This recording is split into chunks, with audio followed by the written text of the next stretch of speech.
છેલ્લા ઘણા સમયથી દેશી ચકલીઓ લુપ્ત થતી જોવા મળી રહી છે, જેને લઈ ગોધરા ખાતે દાઉદી વહોરા સમાજ દ્વારા લુપ્ત થઈ રહેલી દેશી ચકલી અને પર્યાવરણ જતન અંગે જાગૃતિ લાવવામાં આવી રહી છે। વહોરા સમાજના ધર્મગુરુ સૈયદ સાહેબની 110મી જન્મજયંતિ છે, જે નિમિત્તે ગોધરા શહેરના તમામ વિસ્તારમાં બર્ડ ફીડર અને જુવાર દાણાનું નિઃશુલ્ક વિતરણ કરવામાં આવ્યું। સમગ્ર દેશમાં બુરહાની ફાઉન્ડેશનના નેજા હેઠળ 53,000 બર્ડ ફીડર વિતરણ કાર્યક્રમ યોજવામાં આવ્યો, જે અંતર્ગત ગોધરા શહેરમાં 2,500 કરતા વધારે બર્ડ ફીડર અને જુવારના દાણાનું વિતરણ કરાયું। ચકલી બચાવો અભિયાન હેઠળ એક વેબસાઇટ પણ તૈયાર કરાઈ છે, જેમાં બર્ડ ફીડરના લોકેશન સાથે ફોટો અપલોડ કરાવવામાં આવશે, જેના થકી કોઈ વિસ્તારમાં બર્ડ ફીડરની જરૂરિયાત મુજબ પહોંચાડી શકાય એવી વ્યવસ્થા કરાઈ છે।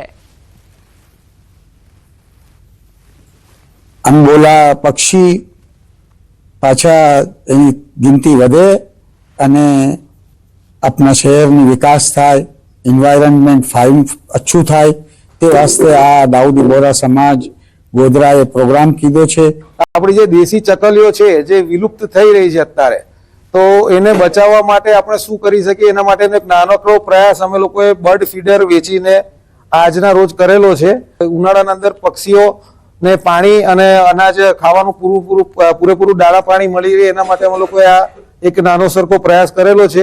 સેવ અવર સ્પેરોઝ અને બીજા પક્ષીઓને બચાવવા માટે, પર્યાવરણની જાળવણી માટે શ્રી વહોરા સમાજ તરફથી જે પ્રશંસનીય કામગીરી થઈ રહી છે, તે અમારા શ્રી રામનગર સોસાયટીમાં આજે એ લોકોના કાર્યકરો હાજર રહીને અમારા સોસાયટીના દરેક સભ્યને અને આજુબાજુના જેને આ પ્રક્રિયામાં રસ છે તેમને કીટનું વિતરણ કરી ફ્રીલી।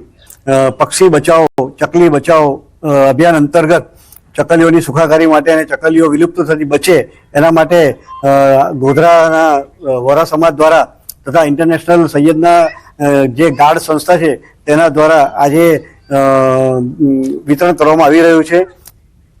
ફાગણ ઉત્સવ યાત્રાધામ ડાકોરમાં અનેરો ઉત્સાહ। અમદાવાદના કનિજ પાટિયા પાસે પૂર્વ મંત્રી હરીન પાઠકના મધુરમ ચેરિટેબલ ટ્રસ્ટ દ્વારા સેવા કેમ્પનું આયોજન કરાયું।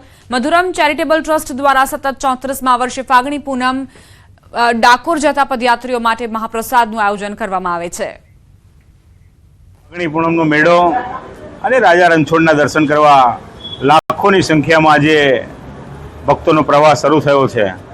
વર્ષોથી ચાલતો આ ભંડારો અવિરત ચાલે છે। આમ તો દર પૂનમે પણ 4-5 હજાર ભક્તો